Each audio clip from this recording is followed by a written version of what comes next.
যে আপনারা বছর বছর যাকে ভোট দিচ্ছেন, আপনারাই বলছেন টেলিভিশনে যে ভোট এলে ভোট চাইতে আসে তারপরে ভুলে যায়। তো আপনারা কেন ভুলে যাচ্ছেন? আপনারা মানুষ, পশ্চিমবঙ্গের মানুষ কেন ভুলে যাচ্ছে যে আপনাদের রাস্তা নেই? মুখ্যমন্ত্রী চাইছে প্রাণপণে যে আরো অনুপ্রবেশকারীরা আসুক, কারণ উনি জানেন এই যে এসআইআর কমপ্লিট হবে, এখন শুরু হয়েছে সবে, কমপ্লিট হবে, সেখানে 1 কোটির ওপর ভোটার চলে যাবে এবং ওরই ভোটার যাবে, মুখ্যমন্ত্রীরই ভোটার যাবে। আইপিএল এর বিডিং থেকে উনি অনুপ্রেরণা নিয়ে একেবারে বিডিং করার মতন এত দেবো এত দেবো এত দেবো করে একটা সাংঘাতিক অ্যামাউন্ট। নমস্কার, আপনি দেখছেন বেঙ্গল স্কুপ। আমাদের সাথে আজ রয়েছেন বিজেপি মুখপাত্র সদরপাদি। সদরপাদি, আপনাকে স্বাগত বেঙ্গল স্কুপের পর্দায়। এসআইআর নিয়ে যখন রাজ্য রাজনীতি উত্তপ্ত, তখন আরেকটা গুরুত্বপূর্ণ বিষয় উঠে আসছে, যেটা নিয়ে বিরোধী থেকে শুরু করে সাধারণ মানুষ প্রশ্ন তুলছে যে মুখ্যমন্ত্রী মমতা ব্যানার্জি উনি 1,10,10,000 টাকা তিনি ঘোষণা করেছেন পুজো অনুদানের ক্ষেত্রে, অথচ তিনি ডিএ দিতে পারছেন না। রাজ্যের বিভিন্ন রাস্তাঘাটের অবস্থা খারাপ। এই বিষয়টা আপনি কিভাবে দেখছেন? মুখ্যমন্ত্রী বোধহয় সিরিয়াল টিরিয়াল দেখছিলেন, ভালোবাসতেন খুব, আমি শুনেছিলাম। এখন বোধহয় সিরিয়াল টিরিয়াল ছেড়ে এখন আইপিএল এর বিডিং দেখছেন। তার কারণ সাধারণত উনি অনুপ্রেরণা দেন পশ্চিমবঙ্গের মানুষকে, তৃণমূল কার্যকর্তাদের। আইপিএল এর বিডিং থেকে উনি অনুপ্রেরণা নিয়ে একেবারে বিডিং করার মতন এত দেবো এত দেবো এত দেবো করে একটা সাংঘাতিক অ্যামাউন্ট উনি অ্যানাউন্স করলেন। এবং বাঙালি হয়ে আমার খুশি হওয়া উচিত, কিন্তু কিরম যেন একটা দান দান ব্যাপার, মানে পুজো কমিটিতে দেবে, যে রাজ্যের প্রথম 10 বছর শুনে এলাম, যে প্রথম 5 বছর শুনে এলাম যে সিপিএম নাকি সমস্ত নিয়ে চলে গেছে, এত দিনায় জর্জরিত একটা রাজ্য, ওনার কোনো টাকা পয়সা নেই, মানে মুখ্যমন্ত্রী কোনো টাকা পয়সা নেই, রাজত্ব উনি চালাতেই পারছেন না, ডিএ তো দিতেই পারছেন না, ডিএ চাইলে কেউ বলতো যে ঘেউ ঘেউ করবেন না। এখন তো ডিএ নিয়ে কত আন্দোলন হচ্ছে, উনি ডিএনএস অ্যালায়েন্স দেবেন না। রাস্তায় শিক্ষকরা গড়াগড়ি খাচ্ছে, তাদের উনি কোনো রকম ফেসলা করার চেষ্টাই করবেন না। মানে একটা ওএমআর শিট পর্যন্ত চিবিয়ে খাওয়া হয়ে গেল উনি, ওনার মন্ত্রক এবং এসএসসি। বাকি তো রাস্তাঘাটের অবস্থা, তোমরা তো এলে, তোমরা তো আমি জানি না সাঁতার কেটে এলে না নৌকো চড়ে এলে, কারণ রাস্তাঘাটের গাড়ি সাইকেল মানুষ তো দূরস্থ। আমি দেখলাম 47B-র একটা বাস ডুবে গেছে, তো প্রায় দুয়ারে সাবমেরিনের মতন অবস্থা এখন পশ্চিমবঙ্গের। তো সেই হেন অবস্থায় উনি যে কি করে, ও আবার মাঝে মাঝে উনি কাঁদনি কান যে কেন্দ্রীয় সরকার টাকা পয়সা দিচ্ছে না। তো উনি কোত্থেকে এত টাকা পয়সা পাচ্ছেন যে পুজো কমিটিদের এই পরিমাণের টাকা বিডিং করে দিচ্ছেন, সেটা তো একটা বড় প্রশ্ন। এবং দিচ্ছেন, কার টাকা দিচ্ছেন সেটাও একটা সত্যি বড় প্রশ্ন, কারণ আফটার অল মানুষের যে করের টাকা বা তোলাবাজির টাকা, তো ওনারা তো মানুষকে ফেরত দেবেন না, নিশ্চয়ই তোলাবাজির টাকা উনি পুজো কমিটির কেউ দিচ্ছেন না। তার মানে আমাকে ধরে নিতে হবে যে করের টাকা দিচ্ছেন। এবার করের টাকা যেখানে যথাযথ দেওয়া উচিত সেখানে না দিয়ে উনি হঠাৎ পুজো কমিটিকে দিচ্ছেন, এবং এমন হাবভাব ওনার যে ইনট্যাঞ্জেবল ফেস্টিভ্যাল হিসেবে যেটা ইউএন স্বীকৃতি দিয়েছে, সেটা যেন মুখ্যমন্ত্রী করিয়ে দিয়েছেন। মানে মা দুর্গা কোনো পরিচয়ই পাচ্ছিল না মুখ্যমন্ত্রী না দিলে। আমি তো ভাবলাম শিব ঠাকুর বোধহয় চিঠি লিখবে যে মা দুর্গা মানে অন্তত একটা আন্তর্জাতিক স্বীকৃতি মমতা ব্যানার্জি করিয়ে দিয়েছে। মমতা ব্যানার্জির একটু বোঝা উচিত যে হিন্দু সেন্টিমেন্ট নিয়ে এইভাবে খেলা যায় না।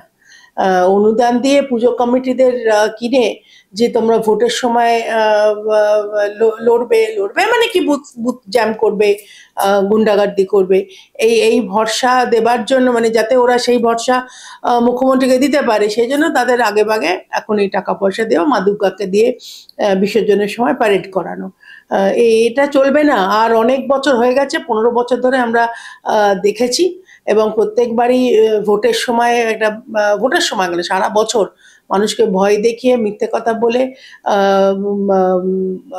ফিয়ার সাইকোসিস নিয়ে ভোট করিয়ে রিগিং করিয়ে, আর এবার আর চলবে না, হয়ে গেছে, শেষ হয়ে গেছে ইতি। এই যে ঘাটাল মাস্টার প্ল্যান নিয়ে এত কথা হচ্ছে, তো রাজ্য সরকার দাবি করছে যে কেন্দ্র টাকা দিচ্ছে না ঘাটাল মাস্টার প্ল্যানের, কি বলবেন এই বিষয়টি নিয়ে? শোনো, ঘাটাল মাস্টার প্ল্যানটা যারা কথা বলছে এই নিয়ে, তাদের আগে একটু ম্যাপঝোপ নিয়ে বোঝা দরকার। কিন্তু উনি তো ভূগোলের উনি তো কি বলবো, কোথায় কিসের সাবজেক্টে কতগুলো পিএইচডি করেছে, সেটা না হয় নাই বা বললাম। ভূগোল উনি এমন বলেন যে ওনার নিজের রাজ্যের কোন কোন সময় কোন কোন দেশের সঙ্গে বর্ডার বলতে গিয়ে উনি প্রায় একটা বর্ডার পাকিস্তানের সঙ্গে টেনে দিয়েছেন, আরেকটা বর্ডার শ্রীলঙ্কার সঙ্গে টেনে দিয়েছেন। তো উনি ভূগোল নাই জানতে পারেন, কিন্তু দেব যে ঘাটালের এমপি, তার তো অন্তত বেসিক একটু পড়াশোনা আছে বলে আমি জানতাম। তো একটা মানচিত্র খুলে তার দেখা দরকার যে ফলস যে প্রমিসগুলো করছে, যে কংসাবতী, ইন্দুমতি, এদের পুরো বেসিনটাকে, পুরো এন্টায়ার কংসাবতী বেসিনটাকে একটা জায়গায় ড্রেনেজ করে নিয়ে যেতে হবে। তো ঘাটাল মাস্টার প্ল্যান বলে মানুষকে বোকা বানিয়ে 3বার এমপি হওয়া যায় ঠিকই, কিন্তু মানুষের সেই বছর বছর বর্ষা আসছে বর্ষা যাচ্ছে, একই দুর্ভোগ। এবং ঘাটালের জন্য বাকি আশপাশগুলো কিন্তু মানে একেবারে বর্ষা হবার সঙ্গে সঙ্গে জলে ডুবে যাচ্ছে। আমার বক্তব্য একটাই, যে ডিভিসিকে ব্লেম না করে ঘাটাল মাস্টার প্ল্যান যবে হবে তবে হবে, কিন্তু বেসিক বাঁধগুলো মেরামতি হয় না কেন? আজকে নদীর যে জলপথটা বা দুধারে যে যে মানে কোস্টলাইন, যেটা রিভারের কোস্টলাইন যেটা, সেইগুলো বেসিক সংস্করণ সারা বছর কেন করে না?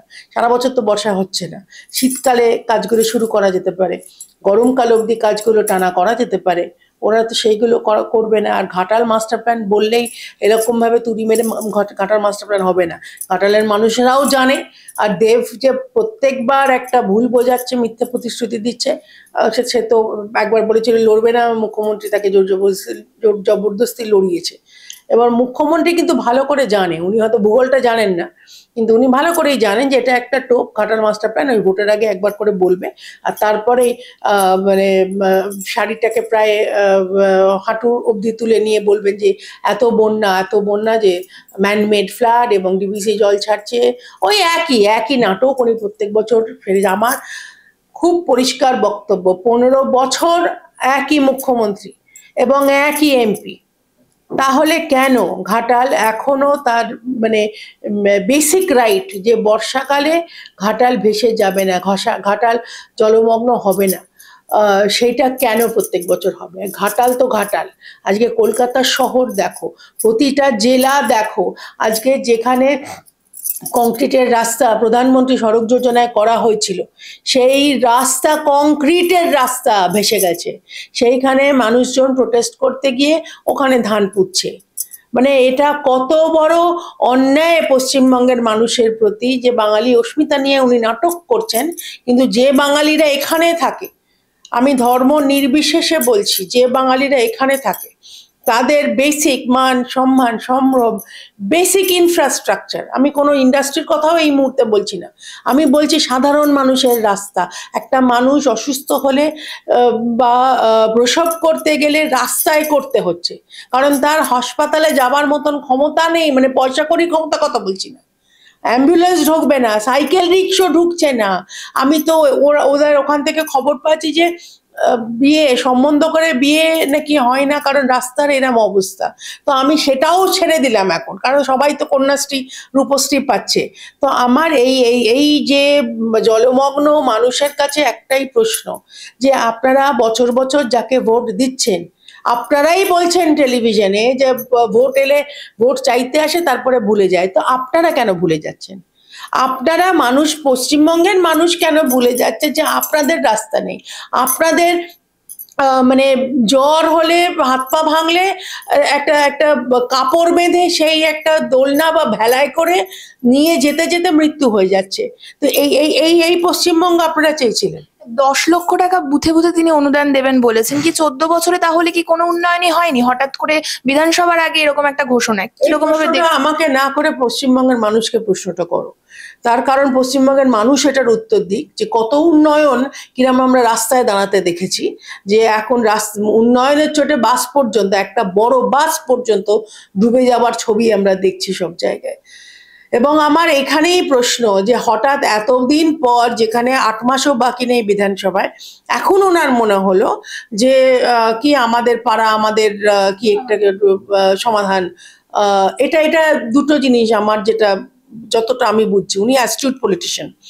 মুখ্যমন্ত্রী ভীষণ ভালো জানেন যে ওনার এবার মানে এবার বিদায় বেলা, এবার একেবারে এই এই আমরা বারবার বলছি, মাননীয় রাজ্য সভাপতি, বিজেপির মাননীয় রাজ্য সভাপতি বলেছে আগামী ইলেকশন আগামী নির্বাচন তৃণমূলের বিসর্জন, এটা মুখ্যমন্ত্রী ভালো করে জানে। এই জন্য মুখ্যমন্ত্রী শেষ চেষ্টা করছে যে আবার এই পাড়ার দাদাদের, কাউন্সিলরদের সাঙ্গপাঙ্গদের টাকা দিয়ে বুথে বুথে পাঠাচ্ছেন, আর আমাদের পাড়া আমাদের সমাধান এটা করবার জন্য আবার তোলাবাজির একটা সুযোগ করে দিচ্ছেন, এবং মানুষকে ভয় দেখানো যে যদি ভোট না দাও তাহলে ড্রেন পরিষ্কার হবে না, যদি ভোট না দাও তাহলে যে ইলেকট্রিসিটির ঝামেলা হচ্ছে, কটা 15টা না কটা পয়েন্ট আছে, এটা আবার আরেকটা তোলাবাজি এবং আরেকটা ভয় দেখানোর আরেকটা কলকারখানা মুখ্যমন্ত্রী খুলে দিল।